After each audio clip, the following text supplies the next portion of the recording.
CGP Angkatan 11. Marilah kita berdoa supaya kegiatan kita pada berjalan dengan lancar dan bermanfaat. Berdoa menurut kepada Allah dan berdoa selesai. Sekalian, ini adalah PPT saya untuk modul 1 budaya positif. Nah, untuk di pendidikan guru penggerak ini ada pengajar praktik saya yaitu Ibu Kadek Karyawati dan fasilitator saya Bapak Made Asawa, ini yang dari BDP-nya. Kemudian saya sendiri lumayan kemudian. Nah, sebelum saya lanjut, seperti biasa kita akan membuat kesepakatan kelas supaya apa yang kita sampaikan ini sesuai dengan kesepakatan kita semua. Coba yang pertama mungkin kira-kira apa yang bisa nih untuk kesepakatan kelas kita. Mengikuti eksaminasi sampai akhir. Mengikuti eksaminasi dengan tertib. Ya,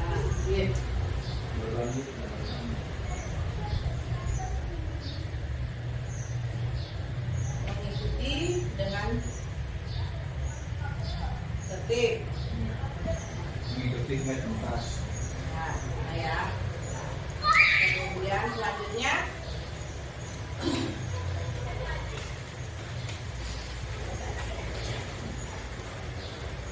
apa? Selanjutnya Mengikuti metode. mengikuti tertib ya sampai tuntas. Apalagi Bu? Mengikuti dengan tertib kata Bu Devi. Tertib ya. Apalagi Bu? Soalnya menghargai pendapat temannya. Menghargai pendapat teman. Kemudian masalah apa lagi? Waktu jujur dalam jujur berkarya. Jujur ya. Terus apa lagi? Untuk kesepakatan waktu dimulai dan selesai tepat waktu ya. Itu yang paling penting ya. 37 34 Tepat waktu. Nah, kira-kira ada lagi Ibu dan Bapak semua? Cukup ya? Pas. Pas. Nah, kita lanjut sekarang. Berarti semua sudah mengikuti ini ya, kesepakatan bersama ini yang kita sudah buat bersama. Nah, saya lanjutkan. Yang pertama saya ingin memaparkan dulu keterkaitan antar materi. Dari modul 1 itu ada filosofi KHD. Kemudian modul 2 ada nilai dan peran guru penggerak. modul 3 visi guru penggerak yang kita pernah ikuti bersama yang untuk merumuskan visi dulu. Yang terakhir sekarang ini adalah bukan yang terakhir sebenarnya untuk saya, tapi ini memasuki modul 1.4 yaitu budaya positif. Nah, disinilah saya punya tugas untuk menyampaikan pembahasan kepada Bapak di SD Negeri 15 Pemujukan. Nah, ini tujuan akhirnya nanti akan mewujudkan pelajar Pancasila ya sesuai dengan elemen-elemen itu. Nah, dari pertama ini filosofi pemikiran Ki Hajar Dewantara. Jadi menurut pemikiran Ki Hajar Dewantara, pendidikan adalah menuntun segala kekuatan kodrat yang ada pada anak, baik itu kodrat alam dan kodrat zaman, agar mereka mencapai keselamatan dan kebahagiaan sendiri di dunia. Kemudian yang kedua, pendidikan menghamba pada murid. Jadi pendidikan haruslah berpihak pada murid sesuai dengan minat, bakat dan kemampuan anak. Yang ketiga itu guru diibaratkan sebagai petani. Sekolah ibarat lahan atau tanah dan murid ibarat benih. Petani hanya bisa menuntun tumbuhnya benih dengan cara alam. Ada bayangannya Ibu Bapak semua ya mengenai pemikiran Ki Hajar Dewantara ini. Seperti yang kita ketahui ya, Ki Hajar Dewantara merupakan bapak pendidikan Indonesia. Untuk modul yang kedua ada nilai dan peran guru penggerak. Nah, nilai guru penggerak itu ada mandiri, reflektif, inovatif, kolaboratif, dan berpihak pada murid. Kemudian peran guru penggerak itu adalah menjadi pemimpin pembelajaran, menjadi coach bagi guru lain. Kemudian mendorong kolaborasi, mewujudkan kepemimpinan murid dan menggerakkan komunitas praktisi. Itu peran dari guru penggerak dan juga nilai guru penggerak. Nah, untuk modul 1.3 ada visi guru penggerak dengan bantuan tahapan Bagja. Bagja itu buat pertanyaan, ambil pelajaran dari mimpi, jabatan rencana dan atur eksekusi untuk mewujudkan visi yang kita cita-citakan, impian untuk murid seperti apa yang kita impikan di masa depan ya, dengan bantuan tahapan Bagja. Nah, yang selanjutnya ini ada budaya positif. Nah, itulah yang akan saya berikan pemaparan kepada Ibu dan Bapak semua. Berdasarkan penerapan tahapan Bagja tersebut akan muncul kebiasaan positif di sekolah yang kita kenal dengan budaya positif. Budaya positif menunjukkan rasa aman, nyaman dan nyaman pada murid dalam proses pembelajaran. Budaya positif juga dapat mendorong murid untuk mampu berpikir, bertindak dan mencipta sebagai proses memerdekakan dirinya sebagai murid lebih mandiri dan bertanggung jawab. Nah, kira-kira sampai di sini Ibu Bapak udah mulai bingung atau pusing? Ya, kalau gitu kita ice breaking dulu ya. Ya, Ibu semua berdiri dulu. Berdiri dulu, ice breaking dulu, ice breaking. Ya, ini pasti semua udah bisa ya. Kita bergerak dulu sedikit. Tangan diputar-putar. Ya, boleh kalian nyanyi. Putar tangan diputar-putar, peganglah bahu. Tangan diputar-putar, peganglah lutut.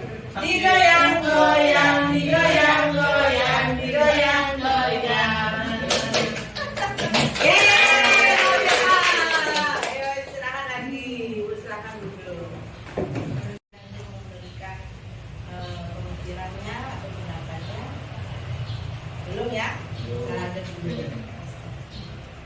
Nah, budaya positif di sekolah yaitu nilai-nilai dan kebiasaan-kebiasaan di sekolah yang berpihak pada peserta didik agar mereka dapat berkembang menjadi pribadi yang kritis, penuh hormat dan bertanggung jawab. Ini ada perubahan paradigma ya. Untuk membangun budaya positif, sekolah perlu menyediakan lingkungan yang positif, aman, nyaman agar murid-murid mampu berpikir, bertindak dan mencipta dengan merdeka, mandiri dan bertanggung jawab. Dalam hal ini adalah kontrol guru dalam menghadapi murid. Nah, sekarang apa itu makna disiplin? Disiplin berasal dari bahasa Latin itu ya, disiplina yang artinya belajar. Makanya ada yang menamakan disiplin ilmu, itu adalah pelajaran itu sebenarnya ya. Nah, namun dalam budaya kita itu artinya sedikit bergeser menjadi sesuatu yang harus dilakukan seseorang pada orang lain untuk mendapatkan kepatuhan. Kecenderungan umum adalah menghubungkan kata disiplin dengan ketidaknyamanan, bukan dengan apa yang kita hargai atau pencapaian suatu tujuan yang mulia. Kalau artinya disiplin itu sudah mulai tidak nyaman begitu, pergeseran maknanya. Padahal yang sebenarnya makna disiplin itu adalah belajar. Nah, ya. Disiplin adalah kemampuan memerintah diri sendiri dan dalam mengontrol dan menguasai diri untuk memilih tindakan yang mengacu pada nilai-nilai yang kita hargai dengan penuh tanggung jawab tanpa terperintah orang lain. Jadi disiplin kemampuan memerintah diri sendiri. Nah, ini ada catatan kecil. Hanya Anda tidak bisa mengontrol orang lain. Hanya Anda sendiri yang dapat mengontrol diri Anda sendiri. Nah, seperti ya Dewantara juga pernah ada pemikirannya, kalau tangan kita mengepal, misalnya hanya kita sendiri yang punya kuasa untuk membuka ataupun menutup kepalan tangan kita sendiri. Artinya kurang lebih seperti itu, disiplin ya, kemampuan untuk memerintah diri sendiri. Nah, ini ya, nilai-nilai kebajikan yang ingin dicapai oleh setiap anak Indonesia yang kita kenal dengan profil pelajar Pancasila. Pertama, beriman, bertakwa, dan berakhlak mulia, mandiri, bernalar kritis, berkebinekaan global, bergotong royong, dan kreatif. Nah, ini yang saya bilang tadi ya, kita sendiri yang memegang kontrol atas kepalan tangan kita. Apakah kita membuka atau menutup itu tergantung pada diri kita masing-masing sesuai dengan kebutuhan dasar kita saat itu. Nah, ini ada teori motivasi perilaku manusia. Kadang-kadang manusia itu melakukan disiplin itu untuk menghindari ketidaknyamanan atau menghindari hukuman. Itu motivasi dari luar atau eksternal. Kemudian yang kedua, untuk mendapat imbalan dari orang lain. Misalnya kita rajin datang sekolah, rajin pagi-pagi hanya untuk dinilai oleh atasan, sehingga atasan dapat memberikan nilai yang bagus untuk kita. Itu juga motivasi eksternal. Nah, yang ketiga ini adalah untuk menghargai diri sendiri. Saya akan menjadi orang yang seperti apa bila saya melakukannya. Nah, ini yang disebut motivasi internal. Jadi motivasinya datang dari dalam diri kita. Tujuan dari disiplin positif. Nah, berbicara tentang kebutuhan dasar. Jadi kita mau membuka atau menutup kepalan tangan kita itu sesuai dengan kebutuhan dasar kita pada waktu itu. Nah, ada 5 kebutuhan dasar manusia. Yang pertama adalah survival, kebutuhan dasar untuk bertahan hidup. Misalnya apa? Makan, minum, bernafas, tempat tinggal, pakaian, dan sebagainya. Itu bertahan hidup. Kemudian ada kebutuhan dasar untuk diterima, dicintai. Kemudian ada kebutuhan dasar kesenangan untuk bersenang-senang aja. Kemudian ada kebutuhan dasar untuk kebebasan. Dan yang terakhir penguasaan. Ini adalah 5 kebutuhan dasar manusia. Di sini ada yang mau ditanyakan Ibu dan Bapak? Ini kebutuhan dasar manusia ya. Nah, selain 5 kebutuhan dasar, ada juga 5 posisi kontrol guru. Ya, di sekolah ini. Nah, di sekolah ini. Nah, ini sebagai pendukung, ada sebagai pembuat rasa bersalah, kemudian ada sebagai teman, ada sebagai pemantau. Silakan Oma. Ya. Dan yang terakhir sebagai manajer. Yang diharapkan oleh yang diharapkan kita itu sebagai manajer. Yang diharapkan untuk tercapainya tujuan profil pelajar Pancasila itu kita sebagai manajer. Nah, bagaimana itu posisi kontrol sebagai pendukung, sebagai pembuat rasa bersalah. Nah, sebenarnya sering kita lakukan dalam kehidupan kita sehari-hari dalam tugas kita sebagai guru. Nah, ini contohnya nih, saya kecewa sekali dengan kamu. Nah, itu sebagai contoh kalimat posisi kontrol sebagai pembuat rasa bersalah. Kemudian penghukum, kamu tidak benar tuh melakukannya, kamu gini. Nah, langsung menjudge itu, ya. Itu tipenya posisi kontrol penghukum. Terus kalau sebagai teman, ayolah kerjakan dulu tugasnya demi guru, gitu. Ayo demi guru kerjakan dulu. Sebagai teman, ya. Kemudian sebagai pemantau. Nah, biasanya ini diiming-imingi dia ya, diiming-imingi sesuatu penghargaan apa. Itu sebagai pemantau. Nah, kalau yang sebagai manajer, dia diberikan pertanyaan khusus lagi kepada misalnya ada anak-anak yang melakukan kesalahan di sekolah itu. Ya, sudah semua ya. Kemudian kita lanjut. Nah, nih sekarang kita akan dari mana sih budaya positif di sekolah itu bisa dimulai begitu ya. Nah, kita mulai dari peraturan kelas yang ada di kelas.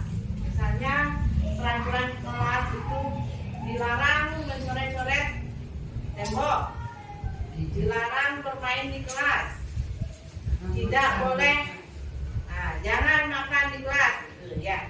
Nah, itu mengandung kata-kata negatif, tidak, jangan, dilarang. Nah, itu semua mengandung kata-kata negatif. Nah, sekarang gimana kita merubah peraturan kelas itu menjadi keyakinan kelas nih, yang bagian yang hijau ini, keyakinan kelas. Apa perbedaannya tadi kesepakatan dengan keyakinan kelas? Keyakinan, seperti agama kita, keyakinan juga itu kan yang benar-benar kita yakini, sehingga kalau kita melanggar merasa bersalah pada diri sendiri tanpa ditegur atau dimarahi oleh orang lain. Begitu intinya ya. Dari peraturan kelas itu menjadi keyakinan kelas. Jadi keyakinan kelas itu bahasanya lebih tidak mengandung unsur negatif seperti tidak, jangan, dilarang.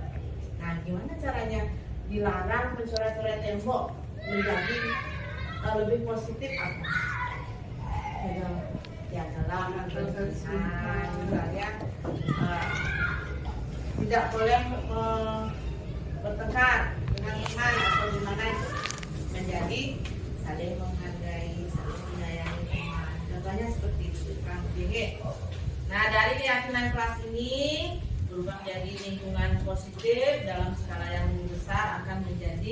budaya positif. Nah, tadi keyakinan kelas adalah nilai-nilai kebajikan atau prinsip-prinsip universal yang disepakati bersama secara universal, lepas dari latar belakang suku, negara, bahasa maupun agama. Ya, kurang lebih universal itu sudah tahu ibu dan bapak ya, artinya nih berlaku untuk semua di luar suku, negara, bahasa semua pokoknya. Entah itu anaknya normal atau entah anaknya itu disabilitas, itu berlaku untuk semua keyakinan kelas itu. Nah, ini didasarkan atas motivasi yang intrinsik ya dari dalam diri. Seseorang akan lebih bersemangat dan menjalankan keyakinannya daripada hanya sekedar mengikuti serangkaian peraturan. Nah, ini contoh peraturan. Selalu kembalikan buku ke tempatnya. Nah, keyakinannya berubah menjadi tanggung jawab. Dilarang mengganggu orang lain. Keyakinannya menghormati orang lain. Berubah dari yang negatif, ada unsur negatif, menjadi lebih positif kata-kata. Nah, ini yang terakhir adalah segitiga restitusi. Nah, segitiga restitusi itu merupakan proses menciptakan kondisi bagi murid untuk memperbaiki kesalahan mereka sehingga mereka bisa kembali dalam kelompok mereka dengan karakter yang lebih kuat. Segitiga restitusi ini membantu murid menjadi lebih memiliki tujuan disiplin positif serta memulihkan dirinya setelah berbuat salah. Membantu murid untuk jujur dan mengevaluasi dampak dari kesalahan yang dilakukan. Memberikan penawaran, bukan paksaan. Jadi ini adalah salah satu cara untuk memecahkan permasalahan yang ada di sekolah, misalnya permasalahan yang berkaitan dengan disiplin positif. Nah, seperti kemarin ini saya ambil studi kasusnya satu, Mami yang ambil sebagai yang berkaitan dengan disiplin positif. Nah, seperti kemarin ini saya ambil studi kasusnya satu, Mami yang ambil sebagai anak yang mengalami permasalahan, jadi dia sering datang terlambat, itu permasalahannya. Kemudian dia suka lupa membawa barang-barang yang diperlukan di sekolah. Kemarin tiang panggil Mami, saya panggil dan saya terapkan segitiga restitusi ini. Jadi segitiga restitusi itu ada 3 tahapan, Bapak. Jadi yang pertama itu yang ada menstabilkan identitas. Yang kedua, validasi tindakan yang salah. Yang ketiga, menanyakan keyakinan. Pertama saya tanya, Mawi kenapa? Kenapa? Mawi tahu Bu Guru panggil kenapa? Ya Bu Guru, karena saya sering datang terlambat. Nah, itu yang pertama.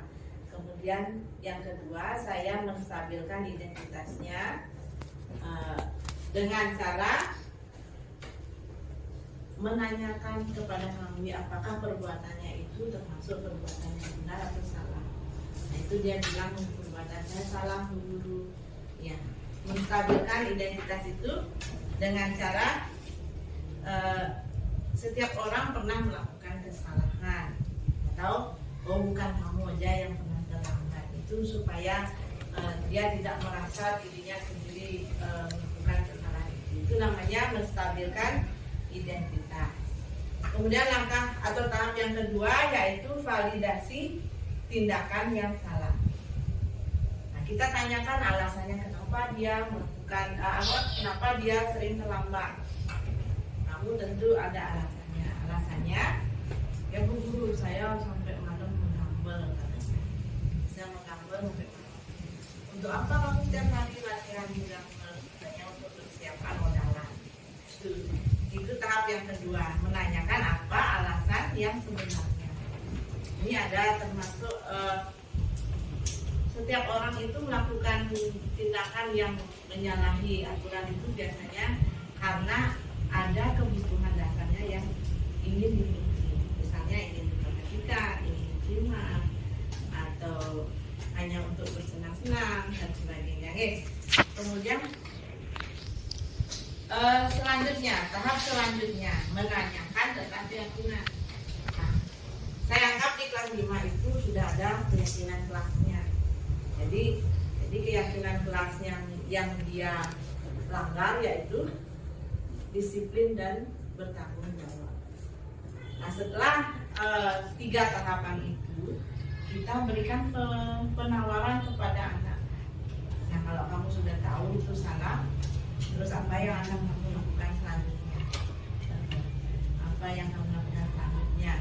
Ya Bu Guru, saya minta maaf. Yang pertama minta maaf, kemudian yang kedua tidak akan mengulangi lagi. Kemudian akan mempersiapkan sehari sebelumnya. Ya, artinya solusinya itu datang dari si anak sendiri, begitu. Jadi bukan dari kita guru. Nah, udah habis slide-nya Ibu dan Bapak. Silahkan mungkin bisa kita sharing apa yang sudah Bapak dan Ibu tangkap dari awal saya tadi mengatakan, atau ada yang ingin bertanya, saya persilakan. Sebelum kita lanjut, ini segitiga restitusi ini adalah hanya salah satu cara untuk memecahkan masalah yang ada di sekolah. Tapi kalau sebagai bayangan Ibu Bapak, kalau misalnya permasalahan anak-anak itu sangat sangat parah, misalnya sampai dia memukul, sampai membuat temannya terluka, atau sampai membuat temannya mengalami trauma dan sebagainya, itu masalah itu perlu dibicarakan dengan orang yang lebih berwenang. Jadi kalau untuk segitiga restitusi ini, kalau yang permasalahan yang biasa lah yang kita hadapi pada anak-anak seperti pada umumnya, kenakalan-kenakalan yang biasa. Kalau yang sudah parah misalnya sampai memukul, nah itu beda lagi penyelesaiannya. Jangan disamakan, Bu dan Bapak semua. Mungkin ada yang ingin menjelaskan lebih lanjut, atau ada yang bingung bagaimana. Ya, siap Bu Mar. Silakan Bu Mar. Terima kasih Bu Ali. Padahal Bu Mar itu dari tadi nggak. Masalahnya sambil gini-gini, tapi mana kalau dapat hari Bu Mar.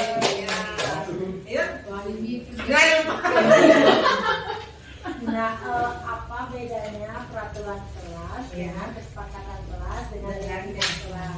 Ya. Terima kasih berikan contoh. Nah, pertanyaannya sangat bagus sekali. Nah, peraturan kelas seperti saya sudah tampilkan tadi ya. Peraturan kelas kemudian berubah menjadi keyakinan kelas atau kesepakatan yang tadi bersama itu. Nah, peraturan itu biasanya seperti peraturan pada umumnya, tata tertib. Nah, gitu ya. Tata tertib pada umumnya itu kan mengandung kalimat-kalimat yang ada unsur negatifnya, seperti dilarang, tidak boleh, atau jangan, awas. Nah, sekarang kita akan merubah peraturan itu menjadi keyakinan kelas dengan tahapan-tahapan dari peraturan, kemudian menjadi kesepakatan kelas, menjadi keyakinan kelas. Nah, seperti yang tadi saya jelaskan, apa beda peraturan dengan keyakinan, dengan kesepakatan, katanya Bu. Yang kalau peraturan sudah ya Bu ya, pada umumnya itu sudah ada dari tahun ke tahun, itu sudah ada tata tertib, aturan yang harus dipatuhi. Nah, karena dari ke tahun, walaupun ada peraturan, tapi tetap saja banyak juga yang melanggar peraturan itu. Nah sekarang itu berkaitan dengan motivasi perilaku itu yang dia tidak melakukan, dia menuruti peraturan itu karena ingin mendapat imbalan atau karena apa tadi saya sama iya sama itu. Kemudian yang diinginkan di sini adalah motivasi yang dari dalam diri anak itu, kaitannya dengan keyakinan kelas itu. Jadi kalau sudah kita terbentuk keyakinan kelas seperti agama lah yang kita yakini itu, kita kan nggak mungkin melanggar apa keyakinan kita. Tidak, artinya tidak perlu ditegur oleh orang lain supaya kita merasa bersalah. Kayak misalnya kita melanggar, kita tadi itu tidak, misalnya tidak salah ngasih susu umpamanya, lebih umpamanya nak masuk susu, tapi kita kan nggak kembalikan gitu umpamanya ya. Dalam keyakinan agama kita kan itu tidak benar. Artinya tanpa orang lain menegur atau tanpa orang lain melihat, kita merasa itu perbuatan, kita sadar itu perbuatan yang salah. Begitu tujuannya untuk membuat keyakinan kelas. Nah kalau kesepakatan seperti yang kita buat tadi di awal, hanya disepakati dalam lingkup yang lebih kecil, atau misalnya batas waktunya mungkin lebih pendek gitu. Jadi kesepakatan kelas yang tadi itu hanya pada kegiatan yang berlangsung sekarang ini. Jadi kalau ada kegiatan lagi berikutnya, kita bikin lagi kesepakatan sesuai dengan kesepakatan bersama apa yang diinginkan bersama di dalam kegiatan itu. Itu Umar bisa apa masih ada yang kurang gitu? Cukup Bu? Sudah cukup. Terima kasih. Ya, ada lagi? Memang sering terlambat. Karena tadi kemarin yang dapat juga kok terlambat mana? Tumben terlambat dulu ya. Iya kakaknya, sudah jadi katanya bisa lebih maksudnya. Nah itu yang terlambat. Sekarang kalau yang nggak nulis di sekolah bagaimana caranya itu? Nah itu Kan begini Bu, begini. Kan di sekolah dia nggak mau nulis. Kalau dikasih PR, selesai PR-nya itu bagaimana caranya? Nah kasih itu biar dia di sekolah dia mau. Kalau ada tugas di PR dia mau dikerjakan. Gitu. Terima kasih. Ya, terima kasih Bu Bu Yohan Sekitiari, terima kasih pertanyaannya bagus sekali. Nah, bagaimana untuk anak yang tidak mau nulis? Nah, seperti murid kita ada yang kemarin itu dah. Nah, memang murid kita ini ada yang berkebutuhan khusus. Nah, ini keyakinan ini diharapkan adalah berlaku universal semua untuk pembelajaran berdiferensiasi juga ya.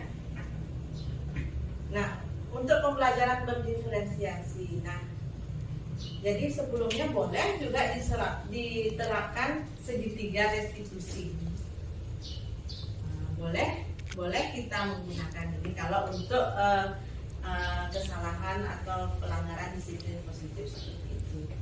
Coba kita panggil dia, ditanya dulu pelan-pelan, kemudian apa alasannya, kemudian apa keyakinan kelas yang dilanggarnya. Nah, kemarin termasuk ada pertanyaan bagaimana menerapkan segitiga restitusi ini untuk anak yang seperti dia melakukan kenakalan seperti anak pada umumnya. Nah, saat kita panggil dia seketika menep gitu, bungkam, ditanya nggak mau nyaut, gimana mau menerapkan segitiga restitusi. Nah, kalau untuk itu jawaban teman-teman kemarin, jadi boleh kok yang ditanya bukan orang yang dimaksud. Boleh kita tanya teman-temannya yang ada dekat dengan dia gitu. Boleh kita menggali informasi dari teman dekatnya. Karena ada memang banyak sekarang ada anak-anak yang istilahnya introvert gitu. Kalau ditanya dia merasa dikonfrontasi itu, dia merasa sedang diinterogasi itu, malah dia mendem, nggak mau berterus terang. Kalau misalkan yang nggak mau nulis itu, ada kemungkinan dia itu anak berkebutuhan khusus. Dia itu kan kalau di sekolah dia tidak mau, kalau dikasih tugas dia awalnya mesin memang tulisannya dia, memang tulisannya sendiri.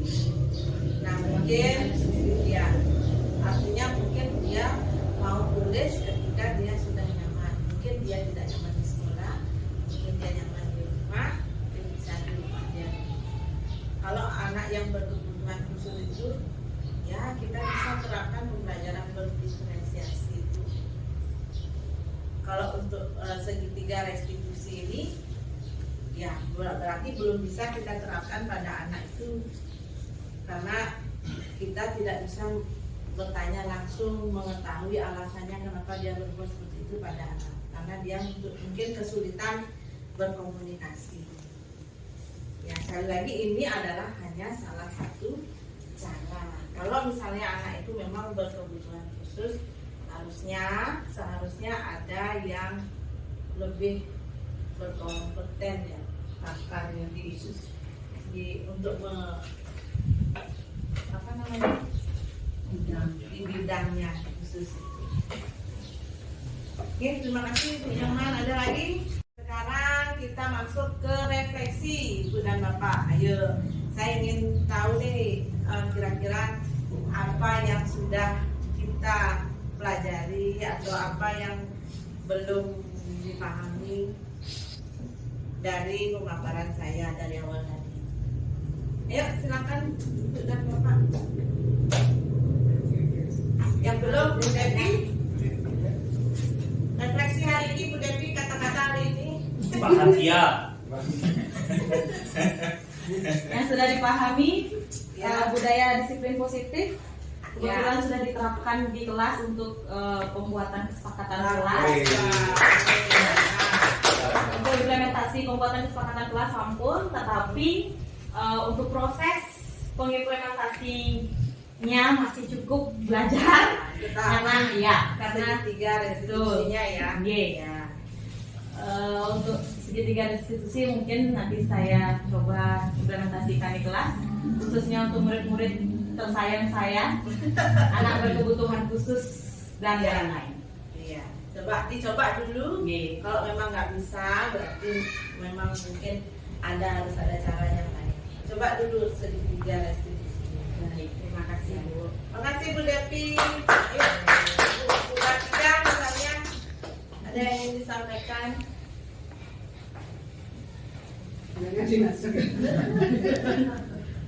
Dari tadi saya menyimak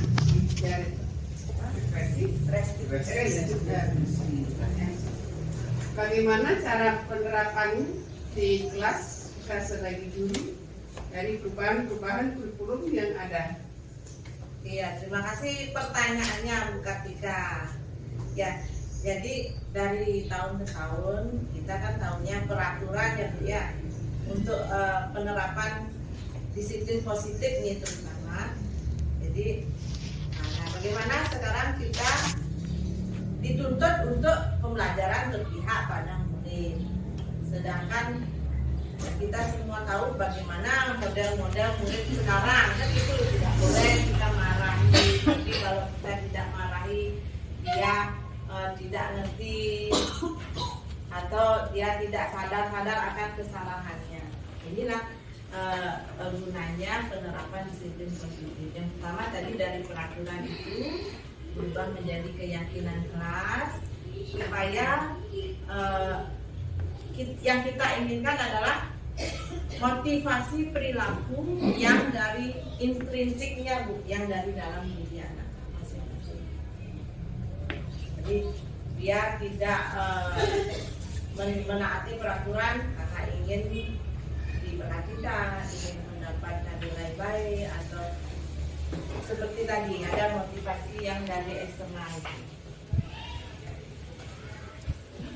Nah, ini motivasi eksternal untuk menghindari hukuman yang pertama, kemudian untuk mendapatkan imbalan itu yang eksternal. Yang internalnya yang untuk menghargai diri sendiri, itu motivasi yang kita harapkan.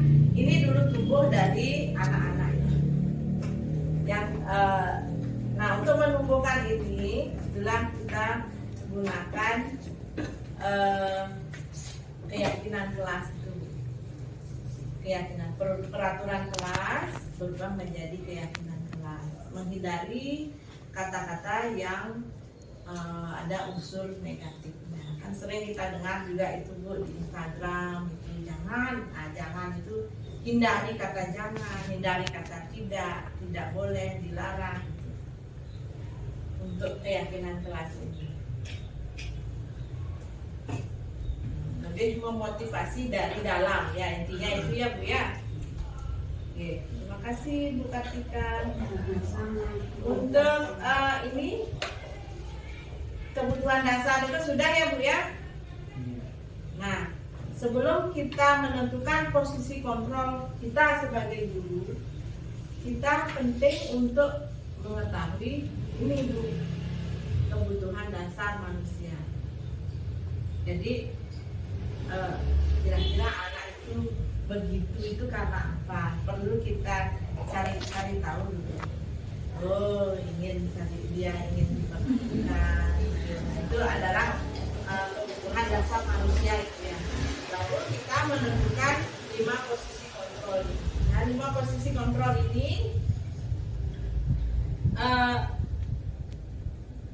penghukum, pembuat rasa bersalah, teman, pemantau, dan manajer. Nah, yang diharapkan di sini adalah kita posisi kontrolnya yang sebagai manajer. Nah, dengan penerapan tadi segitiga restitusi itu tadi. Kamu sini, kamu tahu salahmu apa? Tahu Bu, gini. Sudah tahu salah. Memang semua manusia itu tempatnya salah. Memang tidak ada manusia yang sempurna begitu. Itu tindakan tahap 1, menstabilkan identitasnya. Kemudian baru kita memvalidasi tindakannya, dan terakhir menanyakan keyakinan. Mungkin masih ada waktu lagi 15 menit ya, mungkin saya ingin memberikan pemikirannya atau pendapatnya.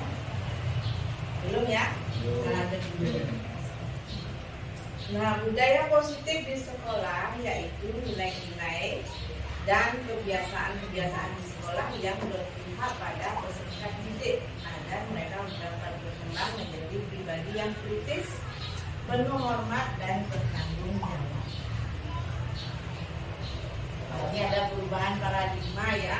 Untuk membangun budaya positif, sekolah perlu menyediakan lingkungan yang positif, aman, nyaman, agar murid-murid mampu berpikir, bertindak, dan mencipta dengan merdeka, mandiri, dan bertanggung jawab.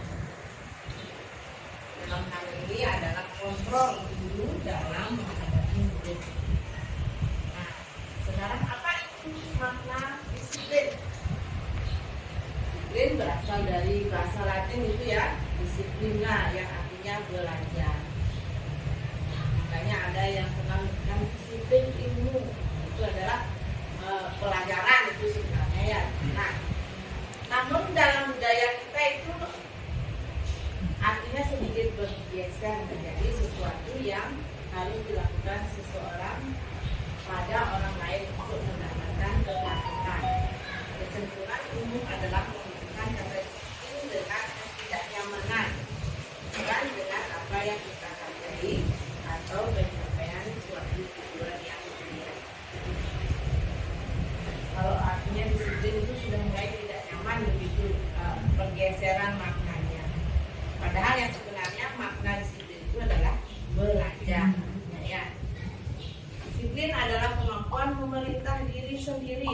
dalam mengontrol dan menguasai diri untuk memilih tindakan yang mengacu pada nilai-nilai yang kita hargai dengan penuh tanggung jawab tanpa terperintah orang lain. Jadi disiplin kemampuan memerintah diri sendiri. Nah, ini ada catatan kecil. Hanya Anda tidak bisa mengontrol orang lain. Hanya Anda sendiri yang dapat mengontrol diri Anda sendiri. Nah, seperti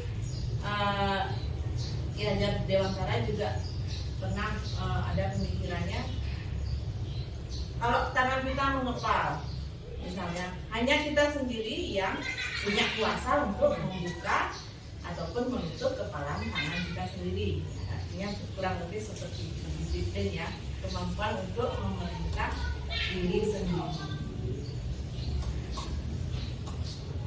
Ini ya, nilai-nilai kebajikan yang ingin dicapai oleh setiap anak Indonesia yang kita kenal dengan profil pelajar Pancasila. Pertama, beriman, bertakwa, dan berakhlak mulia, mandiri, bernalar kritis, berkebinekaan global, bergotong royong, dan kreatif.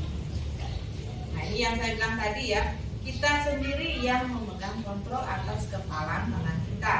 Apakah kita membuka atau menutup, itu tergantung pada diri kita masing-masing sesuai dengan kebutuhan dasar kita saat itu.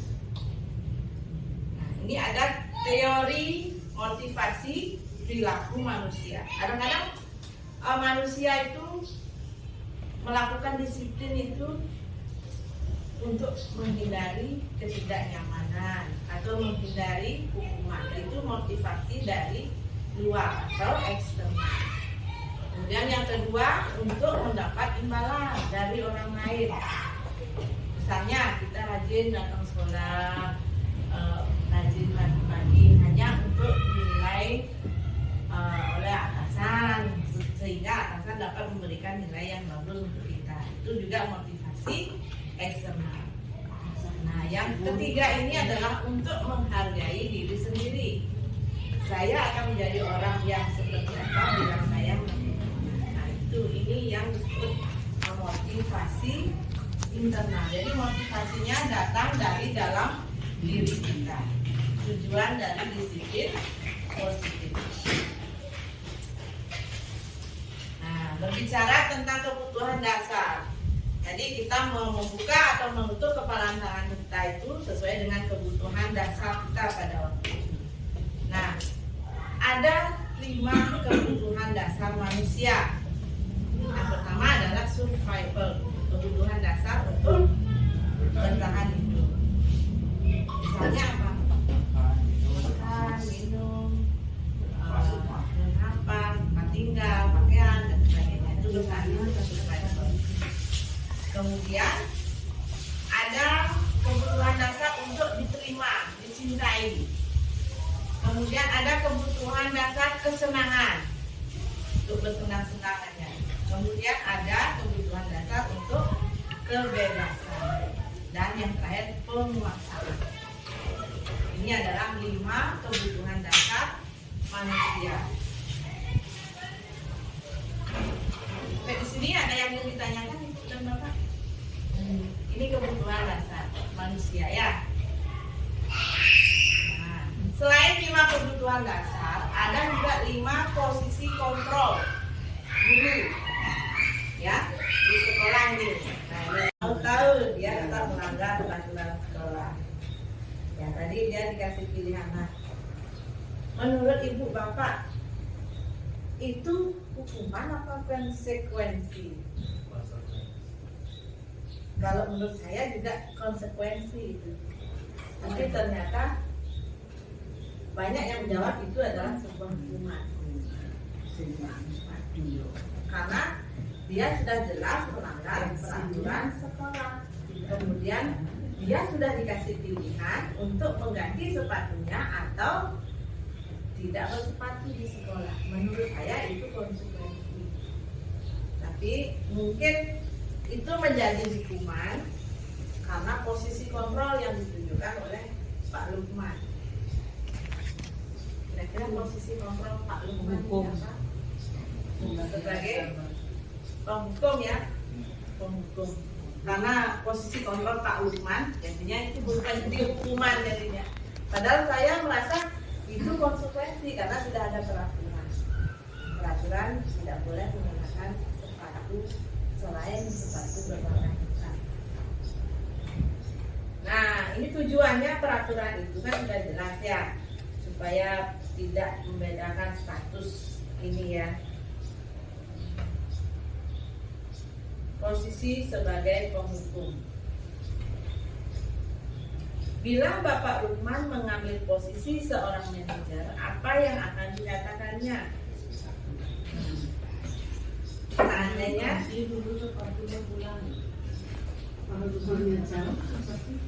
ya, Sabrina, apakah kamu menyadari kesalahanmu hari ini?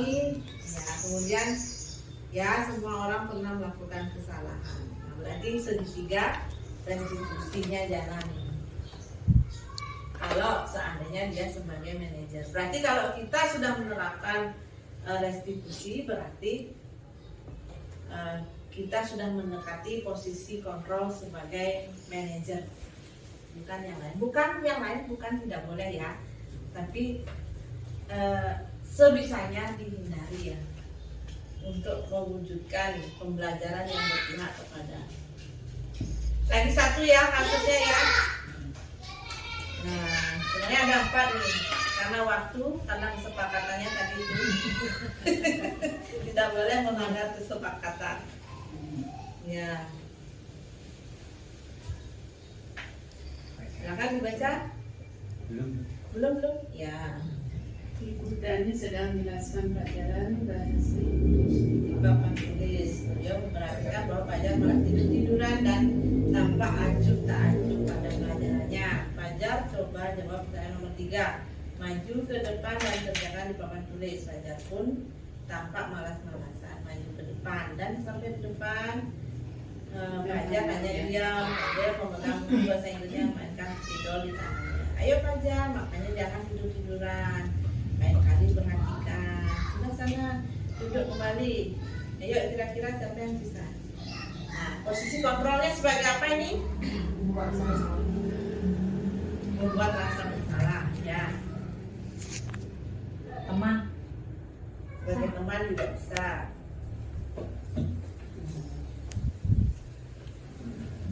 Tidak kasihan sama ibu. Nah, gimana kamu Fajar? Kamu tidak kasihan sama ibu ya? Nih, membuat sana. Ya. Seperti biasa, sebelum lanjut kita berpikir dulu apa kaitan 5 kebutuhan dasar manusia jika dikaitkan dengan kasus Fajar. Kira-kira 5 kebutuhan dasar apa yang belum terpenuhi oleh Fajar? Kebutuhan dasar ingin diterima ya, ingin diterima, ingin diperhatikan. Survival tidur ya? Ya, dia kurang tidur. Kurang tidur ya, bisa jadi. Karena kebutuhan dasar manusia itu kurang, manusia tidur kurang sampai 8 jam. Ya, jadi benar sekali ini posisi kontrol yang diambil oleh Ibu Dani adalah membuat rasa bersalah.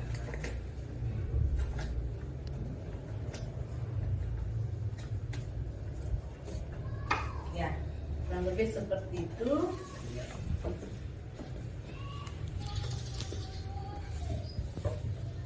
Ya, refleksi lagi dari kasus yang tadi, ada lagi yang sudah kita dapatkan pelajaran dalam hari ini. Ada. Ya. Kapan menempatkan diri sebagai pemantau, Ya. kapan menempatkan diri sebagai manajer, dan kapan menempatkan diri sebagai penghukum. Ya, jadi itu tadi harus diperhatikan dulu 5 kebutuhan dasar yang ingin dipenuhi manusia sebelum kita menentukan 5 posisi kontrol. Jadi ingat lagi bahwa posisi kontrol yang diharapkan adalah yang sebagai manajer dengan cara menerapkan segitiga restitusi. Dan ya Bapak Ibu, ya sekali lagi saya ucapkan terima kasih sudah menghadiri acara ini. semoga bermanfaat untuk kita semua. Terima kasih. Terima kasih.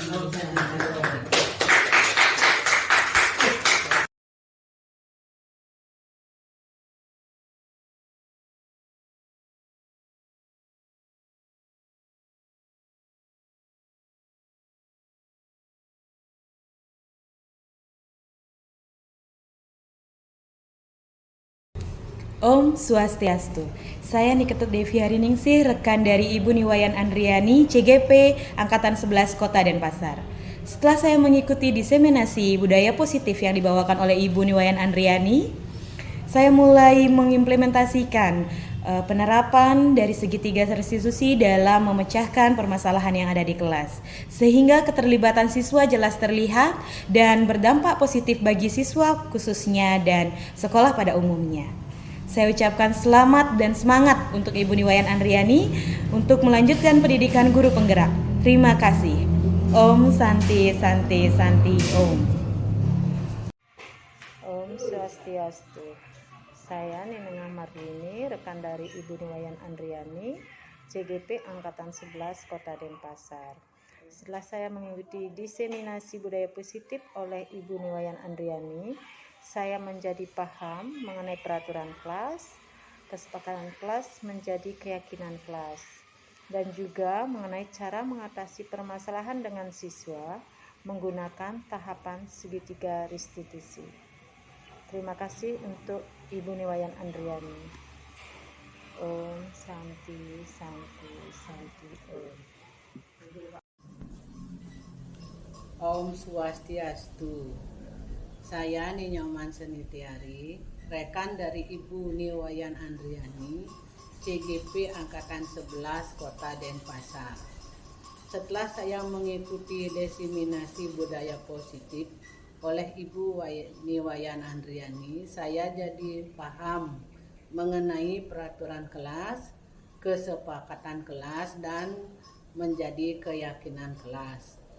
Dan saya juga paham apa itu hukuman dan apa itu konsekuensi.